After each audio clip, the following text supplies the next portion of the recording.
20 años, Jimé, se cumplen estos días del huracán Katrina en Estados Unidos. Oh, ¿te acordás? 2005, sí.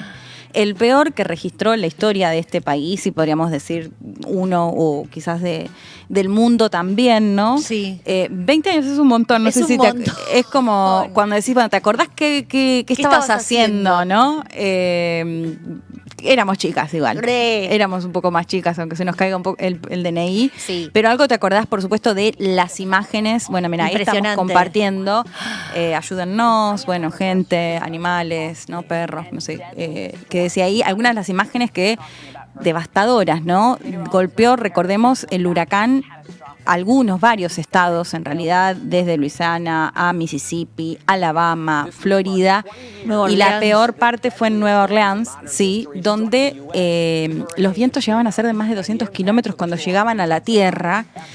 Se calcula que, más allá de que después hubo algunas correcciones, más de 1.900 muertos en total, y sostenían que en el caso de Nueva Orleans al menos 1.300 muertos.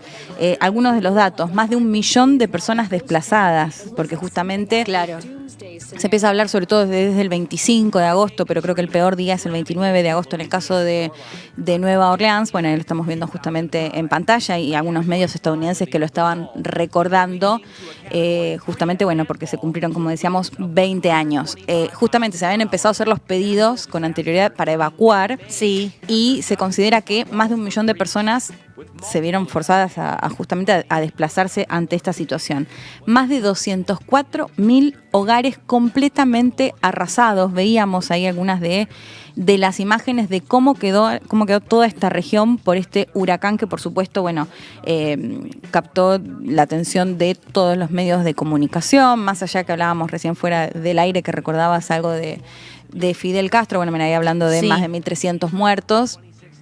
Y, bueno, algunas críticas a quien además gobernaba en ese momento, George Bush, de qué se podría haber hecho. Además, si mal no recuerdo, creo que estaba de vacaciones también cuando pasó esto, ¿no? Que suele ser una común que cuando hay algún desastre, en qué situación o en dónde está el mandatario. De hecho, esto, Jiménez, es inevitable no compararlo también con lo que está pasando en la actualidad en Estados Unidos, que contábamos, ¿no? Con los recortes y el negacionismo de Donald Trump. Mencionábamos también hace poco que ante las inundaciones en algunos estados de Estados Unidos, lo que contaban es, bueno, ante el recorte y las agencias que tienen que responder ante este tipo de complicaciones para quienes de pronto se quedan sin casa, digo. Por supuesto, lo peor siempre tiene que ver con la vida, pero quedarse sin tu casa, y que llamaban a las agencias y no le respondían justamente porque habían echado a gran parte de las personas que ahí trabajan, ¿no?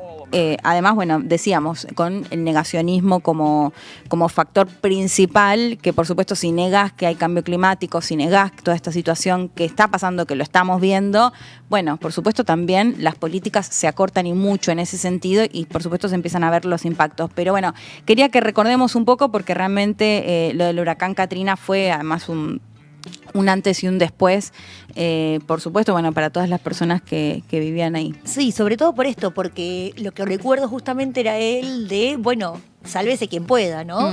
Autoevacuate, huí con tu familia, y no había una coordinación del Estado, lo cual hizo que, claro, los embotellamientos sean mucho peor a la hora de poder escapar, porque el Estado no se hizo cargo, dijo, bueno, esto es un fenómeno climático, es un fenómeno natural, entonces como es natural, te puede pasar, es una desgracia que vino del cielo y no tiene nada que ver con la gestión estatal, no tiene nada que ver con lo gubernamental. Y me acuerdo puntualmente las declaraciones de Fidel Castro, porque claro, pasó por Cuba también. Lo que pasa es que, bueno, estamos acostumbrados siempre a mirar, está muy cerquita de Florida. Están pegaditos, pero estamos acostumbrados a consumir noticias de Estados Unidos. Y me acuerdo que en ese momento Fidel Castro dijo, bueno, nosotros acá hicimos exactamente lo contrario. Teníamos la información, mudamos a la población y no tuvimos muertos. Y siendo que es un país mucho más pobre en términos de PBI, únicamente en términos de PBI, ¿no? Porque la medición de la pobreza es otra discusión en la que no nos vamos a meter ahora, pero que sí tenía que ver, y por eso había hecho sus declaraciones tan picantes como era en su momento Fidel Castro a la hora de chicanear a Estados Unidos sobre cómo llevar adelante una catástrofe o un fenómeno que no es natural. Sí. Porque la naturaleza ya sabemos que existe, sí, convivimos, la naturaleza está, pero la naturaleza sola no existe, existimos las personas en el ambiente como parte estructural. Sí, además que gobernaba Bush, digamos, ¿no? Porque sí. Después incluso con Obama ya aflojó un poquito ahí el vínculo con Cuba. Total. Pero bueno, pensaba de hecho también, más allá de, por supuesto, las decisiones políticas y las políticas públicas que se podrían haber llevado o que no se hicieron, también cuánto cambió en lo que tiene que ver con la tecnología, por supuesto, porque y lo importante que el rol que juegan en este tipo de casos. Recordemos que hace muy poquito, hace unas semanas, hablamos del sismo en Kamchatka, en Rusia. Sí. Y más allá de que en el caso de Chile tiene toda una historia de sismos y de terremotos y ya por ende están mucho más preparados en todo lo que tiene que ver con la información, también en las cuestiones de edificios y demás, cuando se empezaba a hablar ante la posibilidad de un sismo en gran parte de Chile, ya habían evacuado 1,5 millones de personas que al toque habían recibido a través de sus redes sociales, de sus celulares, digo, a dónde se tenían que ir, en qué momento, en qué horario, digo, cuánto, 20 años atrás es un montón, de hecho te contaba, hasta me costaba encontrar las imágenes de buena calidad, digamos, porque bueno, no teníamos ni los celulares, digo, otra situación y cuánto la tecnología también en este caso ayuda, ¿no? A llegar con más información y de prevención justamente ante este tipo de situaciones. Sí, bueno, pero hay que ver qué uso se hace de la tecnología justamente, porque Sí. si a la tecnología no le aplicas una decisión política, la tecnología por sí mismo no sirve. Sí, de hecho venimos hablando de, bueno, qué pasa con la inteligencia artificial y esto sí complica más en lo que tiene que ver con el cambio climático, ¿no? Que hay todo un debate Sí, ahí todo un del debate. agua que se gasta, bueno, un montón de cuestiones. Pero si te parece, Jime, pasamos a la segunda parte de nuestro programa para hoy. Sí, qué buena entrevistada que nos trajiste, Leti, hoy. Sí, vamos a hablar ahora, ya mismo está conectada, con Belén Aliciardi, ahí ya la estamos viendo. Ella es abogada, especialista en Derecho Ambiental, hizo la maestría en Gestión Ambiental y es coordinadora de la maestría en Política de Derecho y Gestión Ambiental de la Universidad Austral y es líder de lo que se conoce como el Parque Empresarial Austral, que ahora le vamos a preguntar un poco que nos cuente también de qué se trata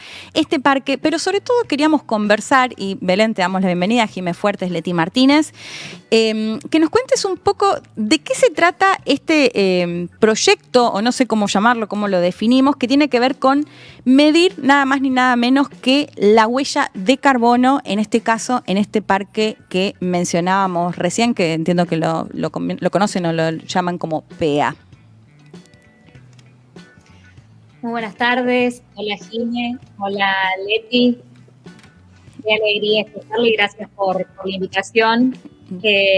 Primero, ¿qué es el PEA? Como vos muy bien dijiste, el PEA, como vos decís, es el Parque Empresarial Austral. Como ustedes saben, a lo mejor es menos conocido que la Universidad Austral. La Universidad Austral está ubicada una sede en Pilar, la otra ahí en Capital y la otra en Rosario. Como universidad tiene el Hospital Austral, a lo mejor muchos de ustedes se atenderán ahí, los que están escuchando, tiene la Escuela de Negocios y tiene un parque empresarial austral. Es la única universidad de Latinoamérica que, aparte de tener una universidad, yo siempre digo, los alumnos cruzan la calle y empiezan a trabajar de lo que estudiaron. El Parque Empresarial Austral está ubicado en Pilar, son 27 hectáreas, en donde hay casi 90 empresas, algunas grandes empresas, otras pequeñas y medianas, y también muchos emprendedores y startups.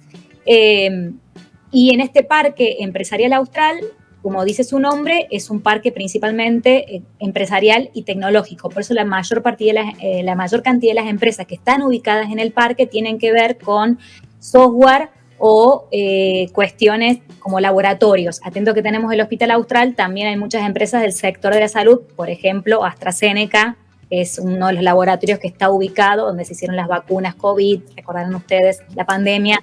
Atento que estaban ahí recordando situaciones del pasado, no tan pasado, y uno piensa, bueno, ya pasaron 5 años, ¿no?, de esto, y así va pasando el tiempo. Y bueno, justamente recién comentaban las consecuencias, por ejemplo, ustedes ahí de lo que pasó con Katrina y demás, y yo siempre digo que si uno quiere ver a dónde quiere ir para que si uno no pasen las mismas cosas que pasaron en el pasado, tenemos que saber a dónde estamos parados. Saber a dónde estamos parados es por eso que nosotros este año, junto con un par de organizaciones, especialmente lideradas por mujeres empresarias en Argentina. Entre ellas quiero destacar y agradecer a Carmen Virasolos, que nos sumó al proyecto de medición de huella de carbono para pymes de Argentina. Medimos nuestra huella de carbono. ¿Qué es medir la huella de carbono en términos, porque a lo mejor no todos estamos habituados a decir qué es lo que estamos midiendo? Bueno, a nivel internacional hay un montón de metodologías para decir qué medir, cómo medir. Bueno, justamente hablando de que ustedes hablaban del negacionismo, del cambio climático, hay diferentes gases, digamos, que se llaman gases de efecto invernadero o GEI, que son los que contribuyen en mayor o menor medida para ocasionar el cambio climático, ¿sí? Si uno quiere medir esos gases de efecto invernadero, que esos gases de efecto invernadero se producen principalmente por la actividad humana, transporte, producción, generación de residuos, etcétera, etcétera, contribuyen en una mayor o menor medida, digamos, a nuestra huella de carbono. O sea que la huella de carbono significa la cantidad de emisiones de esos gases de efecto invernadero que nosotros ocasionamos, ya sea nosotros como persona humana o en este caso como actividad industrial o empresarial que realizamos como parque. ¿Para qué queremos tener esto? Para tener una línea de base, de decir, bueno, ¿dónde tenemos mayor cantidad de emisiones? ¿Dónde tenemos una oportunidad para mitigar esas emisiones? ¿Cómo podemos sustituir esas emisiones, eliminarlas o tratar de reducirlas? Y por eso es que este año medimos nuestra huella de carbono y de esa medición de huella de carbono detectamos un montón de oportunidades de mejoras dentro de las principales causales de emisión de esta huella de carbono. Una de nuestras era el consumo de energía eléctrica. Y es por eso que a partir del 1 de mayo de este año somos el primer parque empresarial de Argentina con 100% de energía renovable. ¿Esto qué quiere decir? Que en vez de consumir energía de fuente fósil, o sea, en base al gas o al petróleo, consumimos energía renovable. En nuestro caso, solar. Hay otros que pueden ser eólica, y biomasa, etcétera. Hay muchos tipos de energías renovables en base a un contrato de suministro que celebramos con una empresa que se llama Energía, que es quien administra, digamos, un parque solar. Así o sea, ¿todas las empresas del parque usan energía solar? Nosotros, salvo 7 empresas del parque que tienen su propio medidor, de las 90, yo te puedo decir, 83 consumen energía renovable. Dentro de otras 7 que yo te comento, una de esas empresas es AstraZeneca, que ellos también tienen su propia generación de energía renovable a partir de un contrato con Geneia, ellos, ¿sí? Así que te puedo decir que 84 empresas de las 90 que tenemos consumen energía de fuente renovable. Y después, la medición de la huella de carbono, ¿la hacen por empresa o la hacen de manera conjunta del parque? Muy buen punto. Nosotros medimos la huella de carbono tanto de todo el parque como solo del operador Parque Austral, ¿sí? Pero no hicimos la individualizada de cada una de las otras empresas del parque. Medimos la global y solo la de la empresa, digamos, que administra, que es la universidad. Pero sí medimos la global. Sí, perdón. Y aparte de salir en este estudio que teníamos que reducir nuestra huella en materia de energía y por eso celebramos este contrato de suministro de energía renovable, empezamos a profundizar nuestro plan de forestación. Por ejemplo, el año pasado plantamos 50 árboles nativos de la mano de Nalú, que es una de las empresas del parque, y reforestar. Sí, estamos compartiendo algunas imágenes que nos pasó, de hecho, Belén, del parque. Ahí podrán ver justamente nuestro plan de forestación es muy fuerte, donde ven la parte, digamos, inferior, esos 3 edificios que ven ahí como una plaza central, ese es el Parque Empresarial Austral. El edificio que ven ustedes del lado derecho es el Hospital Austral y el edificio al frente es el del IAE. Y del lado izquierdo ven todo lo que es el campus universitario ahí en Pilar, para que más o menos se ubiquen dónde queda, y se accede ahí por ruta 8. Así que bueno, yo aprovecho y los invito a ustedes y a los que están escuchando a que cuando quieran venir a conocer el parque, las invitamos a venir a conocer el parque. Y el otro de los puntos que trabajamos, aparte de consumo de energía, es el tema de la logística, porque cómo uno llega a sus trabajos, cómo uno llega a la universidad, cómo uno llega al hospital, ¿no? Claro. Ese también es un generador de gases de efecto invernadero, pensando en que a lo mejor hay diferentes medios de transporte y algunos generan más gases, otros menos gases. Si uno, por ejemplo, fuera caminando o en bicicleta, no generaría diferencia de utilizar un automóvil, un colectivo.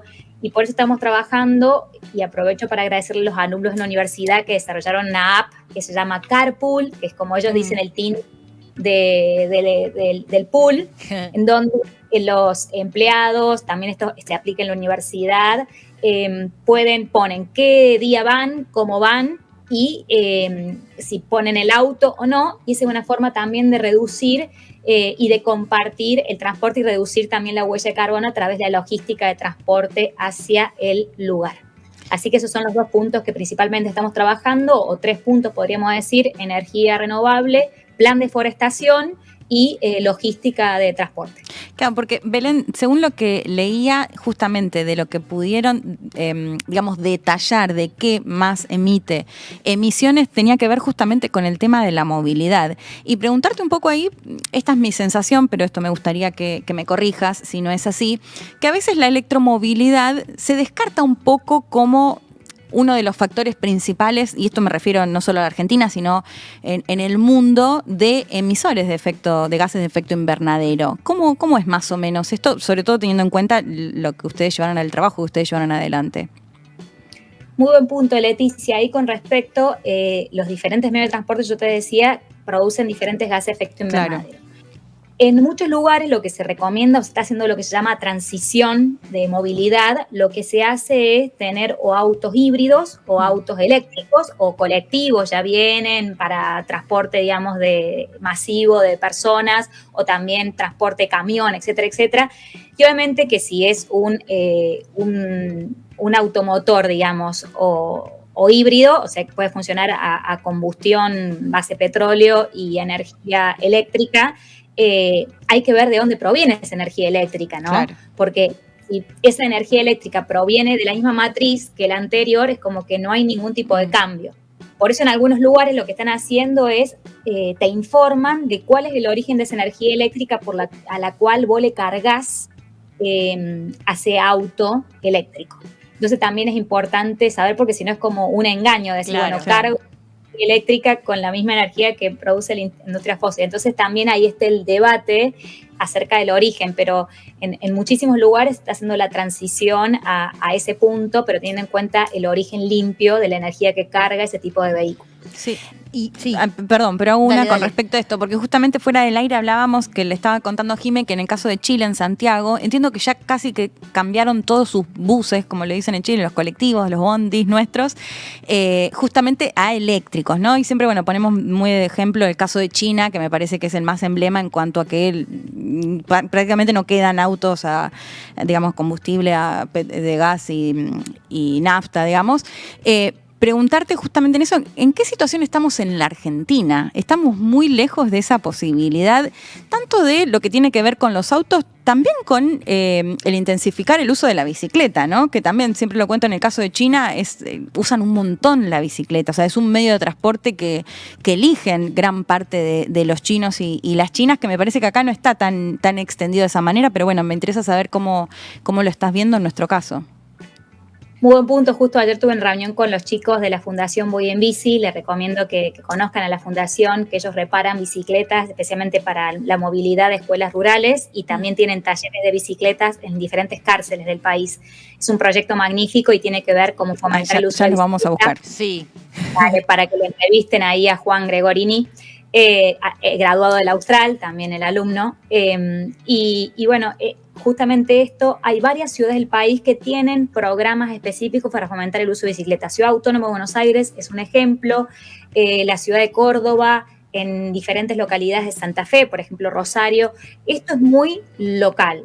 No tenemos, digamos, a lo mejor una normativa nacional, pero sí normativas provinciales o municipales que fomentan el uso de bicicleta. Obviamente que hay que hacer un estudio, digamos, de ordenamiento territorial para ver dónde tiene que transitar, cuáles son los locales más concurridos. No sé. Después, algunos establecen, como por ejemplo la ciudad de Buenos Aires, un sistema de bicis pago también, no solamente la bici, digamos, el circuito de la bicicleta, después hay que poner la señalización, es todo un proyecto, pero bueno, la Ciudad Autónoma de Buenos Aires le ha valido un montón de premios ese proyecto, de movilidad vía bicicleta. Me parece que es un gran punto de desarrollo, y nosotros, de hecho, en el campus, en la universidad, aparte de lo peatón, tenemos un carril específico también para bicicletas ahí en Pilar, porque la extensión, por ejemplo, desde el parque hasta los edificios de grado, el hospital, también son grandes trayectorias. Claro. Así que nosotros también lo fomentamos desde ese punto. Y Belén, te quería preguntar, ¿cómo es la reacción del sector privado, de las empresas, a la hora de pensar cambiar procesos de producción interno que tiene su costo y que muchas veces genera mucha resistencia en algunos empresarios puntualmente y en algunos políticos después que retoman esa posición? Muy buen punto, y de hecho acá aprovecho para destacar que, por ejemplo, la famosa Agenda 2030, que es la que tiene los 17 Objetivos de Desarrollo Sostenible, es una agenda que no solo es para el sector público, es para el sector privado, sea grande, pequeña, mediana, y es para ONGs. De hecho, nosotros, por ejemplo, la semana pasada en la Universidad Austral largamos un programa con la Unión Industrial Argentina, con la UIA, que se llama Pymes Sostenibles, en donde les enseñamos con herramientas prácticas como una pyme, que a lo mejor no tiene una gran espalda financiera como una gran empresa, a tener herramientas para mejorar su huella, por ejemplo, de carbono, su huella hídrica. Vemos que hay compromiso. Yo siempre digo que cuando uno ve que a lo mejor no hay apoyo del sector público, el sector privado también se compromete, y hoy por hoy hay un montón de planes de la Unión Industrial Argentina o de la Unión Industrial, por ejemplo, de la provincia de Buenos Aires, para fomentar la sostenibilidad en el sector privado, más allá de lo que está haciendo o no el sector público, ¿no? Así que me parece que eso vale la pena destacar y premiar.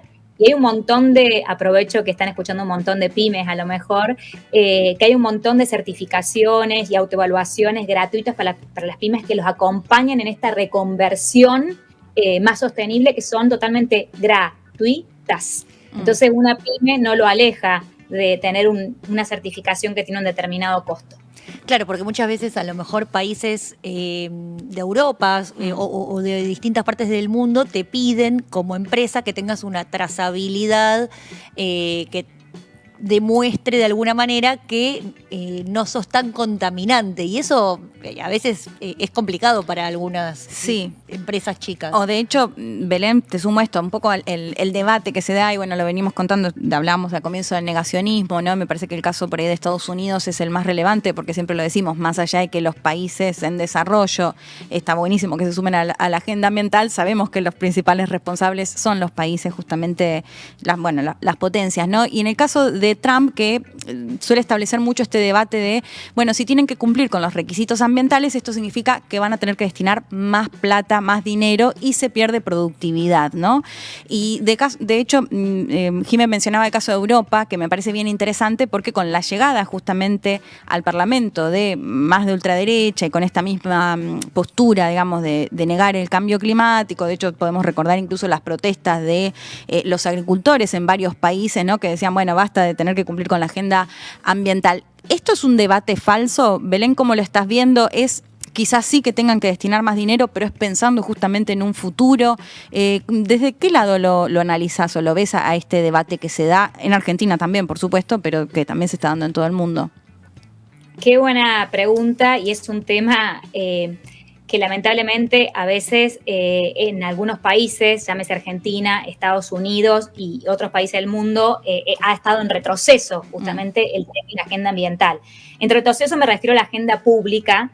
En cuanto a lo mejor los proyectos de ley, si yo me preguntan a ustedes cuántos proyectos de ley de temas ambientales se debatieron este año o el año pasado en el Congreso, les recomiendo que vean el último informe del Círculo de Políticas Ambientales de Eugenia Testa, que es una periodista especializada justamente también en esto como ustedes. Ha hecho un análisis de los proyectos y van a ver que casi el debate en el Congreso el año pasado ha sido nulo, ¿no? Claro.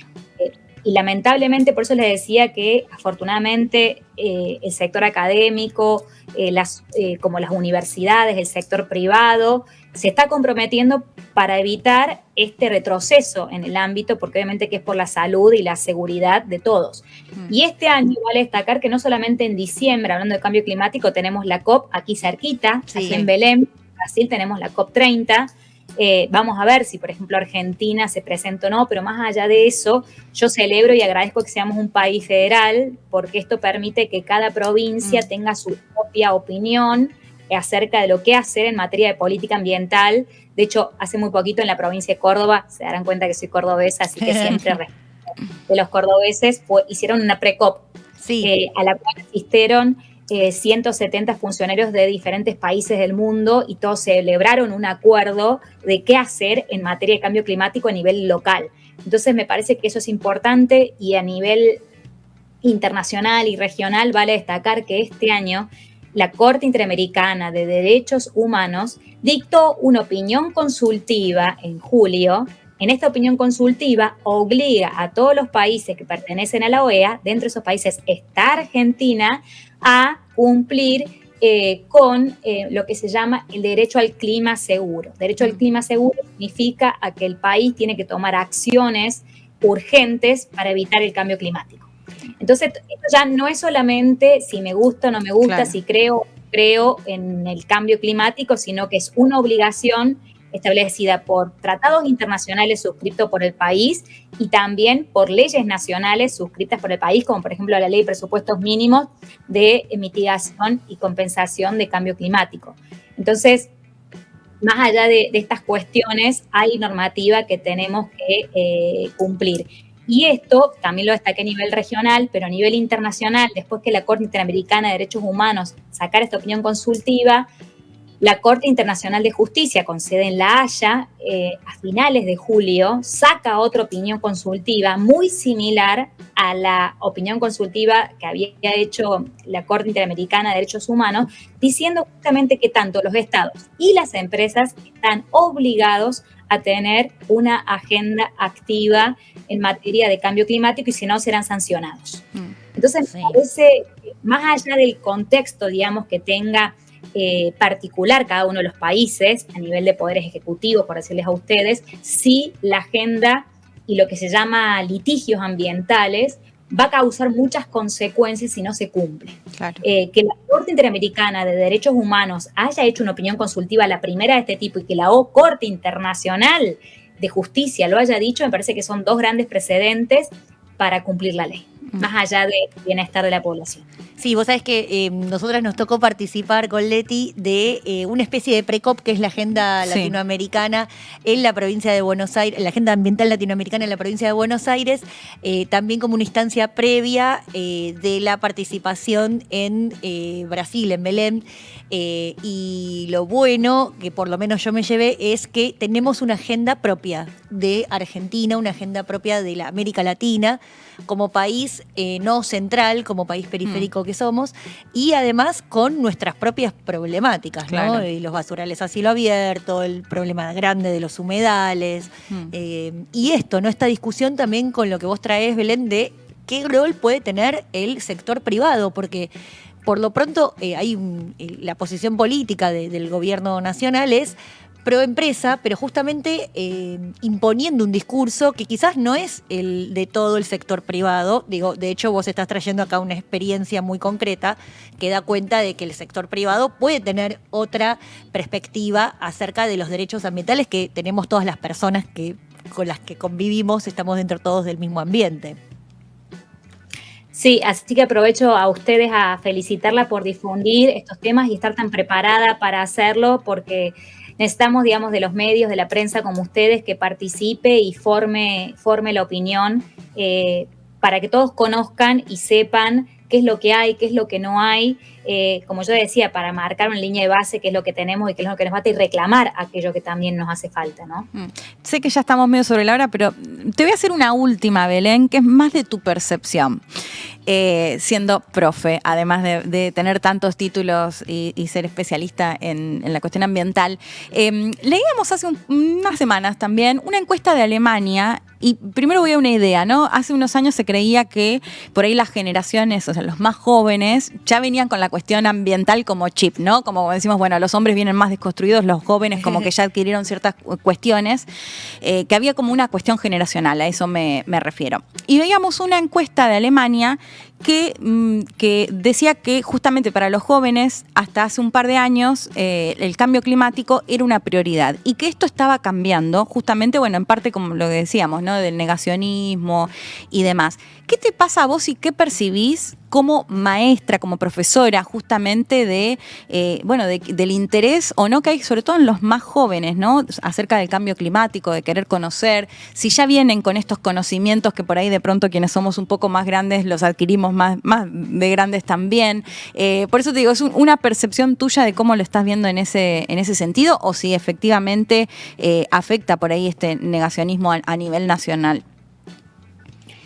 Qué buena pregunta, y para reflexionar, si yo pienso en mi aula, por ejemplo, mis alumnos propios de la maestría en Política, Derecho y Gestión Ambiental, este año me tocaron más alumnos jóvenes, entre 20 a 30 años, y todos los años anteriores en mi maestría siempre tenía un perfil de alumnos más senior, por decirles a ustedes, de 40 para arriba. Me parece que esto es producto también de esto que vos decías recién, de lo que comentaban ustedes, de que hoy las nuevas generaciones están más comprometidas por estos temas. Pensemos en Greta, etcétera, etcétera.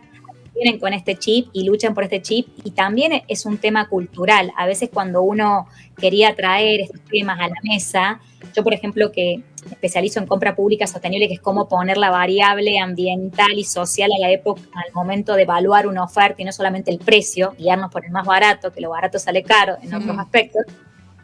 A veces era difícil convencer a quien manejaba el presupuesto, que a lo mejor era más senior que ustedes, que tenía que pensar en lo ambiental y lo social y en el gasto a largo plazo o a mediano plazo y no a corto plazo, ¿no? Entonces me parece sí que es atinado decir que la generación, obviamente que todo tiene excepciones, ¿no? Yo ya me considero como ustedes, chicas de la generación anterior y soy una fanática de estos temas, pero me parece que hoy la juventud tiene este compromiso, y yo como mamá siempre pienso en mis hijos y mi nena siempre me dice, mami, estamos cuidando el planeta. Es algo que me dice todos los días cuando reciclamos o cuando hacemos cosas. Entonces me parece que sí vienen con este chip, y me parece que, bueno, siempre como esa frase que dice, este es el planeta que le dejamos a nuestros hijos, ¿no? O a la próxima generación. Entonces me parece que lo tenemos incorporado. A lo mejor nosotros somos más grandes, hemos pasado más y hemos visto más las consecuencias de esas cosas. Claro. Y a lo mejor la juventud tiene más fe, entonces los animo a luchar por eso, pero bueno, es algo que depende de todos, ¿no? De todas las generaciones. Bueno, me parece muy importante tu testimonio, que da cuenta de que efectivamente el sector privado puede tener una posición a favor del cuidado de la naturaleza y no en contra, como me parece que es el discurso dominante, ¿no? Sí, porque además es fundamental, digo. Claro, no de hecho, otro producir. Debate que podemos dar en otro momento es lo que tiene que ver con la productividad, si puede ser, bueno, pero digo, es fundamental, ¿no? Como cuando planteamos de los países desarrollados o los que están en desarrollo, bueno, el sector privado que tenga la agenda ambiental también como uno de sus ejes, por supuesto que es clave. Belén, fue un placer, nos diste una clase, además, así que agradecerte. Como le decía, Belén Aliciardi, ella es la coordinadora de la Maestría en Política y Derecho y Gestión Ambiental en la Universidad Austral, y además es la líder del parque que estábamos viendo ahí, el Parque Empresarial Austral, que bueno, es un ejemplo. De hecho, hasta nos quedamos cortos porque no hablamos de la parte de residuos y demás, de otras cuestiones que se llevaron adelante, que me parece súper interesante como modelo para ver, y esto con el sector privado también. Así que muchísimas gracias, Belén, por estos minutos. Muchísimas gracias, Jimena y Leticia, por la invitación, y saludos a todos, y bueno, luchemos entre todos. Gracias. Muchas gracias. Qué bueno, Leti. Sí, me gustó esto que le dice su nena, ¿no? Estamos cuidando el planeta. Me encantó. No, pero aparte me parece importantísimo, porque si no nos quedamos con una sola mirada, que es la mirada hegemónica de que, bueno, si vos me impones el cuidado del planeta, yo voy a perder plata, entonces me estás perjudicando el negocio. Y yo por ahí lo que te estoy diciendo es que no, justamente te estoy ayudando a que tu negocio continúe, porque si se te inunda la planta, perdés un montón de plata. Totalmente. Perdés todo. Sí. Si se te pasa por arriba como pasó en Bahía Blanca, que no solo pasó las inundaciones, sino que antes le pasó el tifón.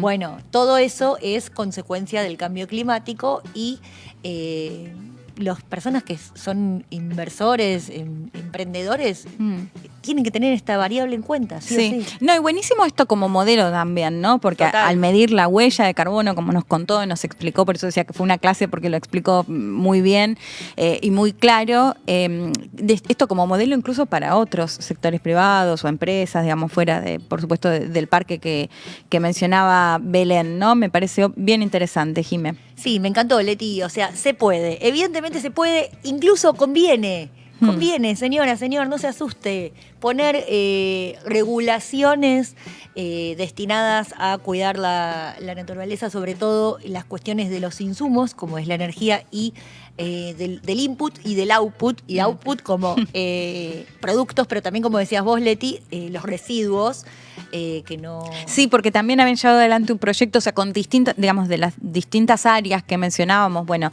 el primero que tenía que ver con la movilidad, esto de, bueno, lo que ella decía, esto de los autos compartidos, ¿no? Claro. De empezar a usar autos compartidos, de usar más la bicicleta.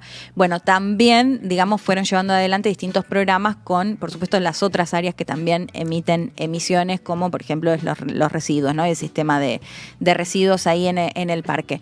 Se nos pasó otro programa. Voló, sí. Pero bueno, me parece clave el tema de los parques industriales, sobre todo para nuestro conurbano, que está lleno de parques industriales y que en estos momentos está sufriendo muchísimo, porque bueno, toda la industria nacional está sufriendo muchísimo. Así que bueno, evidentemente se puede, se debe y hasta es mejor. Sí. Así que bueno, vamos a seguir contando. Nos comprometemos para darlos a conocer, ¿no? Total, vamos a seguir trayendo. Viste que hay noticias, sí, que te dejan un poquito más arriba. Sí, se lo habíamos prometido, porque todos los días una mala, no, una buena. Acá contamos buenas y malas también, ¿eh? Sí. Bueno, Jimé Fuertes, nos despedimos hasta el próximo domingo. Dale, Leti Martínez, nos estaremos encontrando como siempre todos los domingos 21:30 en Eva TV, Justicia Social, y también síganos en nuestro Instagram. Sí, está pasando Ambientalismo Popular, que ahí subimos los videos, subimos además datos, un montón de cuestiones, así que nos tienen que seguir. Escríbanos. Sí. Adiós. Chau, chau.